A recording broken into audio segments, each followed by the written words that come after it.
વિશ્વ આસ્થા મૂવી આજે જોઈને ખરેખર ગૌરવ થાય છે કે આજે અમારા વડોદરાના જ સૌથી વધારે કલાકારો આમાં કામ કર્યું છે અને એટલી સારી ટ્રુ લવ સ્ટોરી છે કે કોઈ પણ પરિસ્થિતિમાં વિશ્વાસે આસ્થાનો હાથ નહોતો છોડ્યો અને એની સાથે જ દરેક પરિસ્થિતિમાં ઊભા રહેવા માટે સંકલ્પ લીધો છે.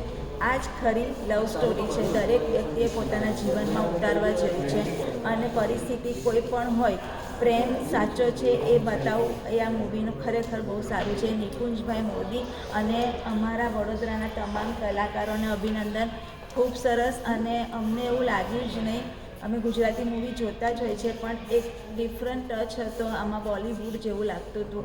એ બદલ તમામને અભિનંદન આપું છું. દિવ્યાંગ વ્યક્તિ અને એને આટલું અટૂટ પ્રેમ કર્યા પછી જે રીતે એની દીકરીને પણ ભણાવી ગણાવીને કલેક્ટર બનાવવાની સ્ટોરી છે.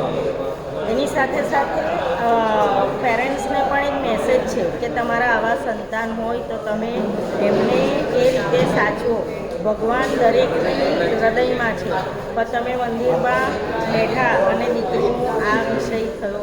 ખરેખર આ પિક્ચર જોવાલાયક છે. હું બરોડાના તમામ લોકોને વિનમ્ર અપીલ કરું છું કે તમે લોકો આ પિક્ચરને નિહાળો અને આપણા જ દીકરાઓ છે અને આપણા જ બરોડાના છે, ગુજરાતી છે, એ લોકોને આવી પિક્ચર બનાવવા માટે પ્રોત્સાહિત કરો એવી હું સૌને અપીલ કરું છું.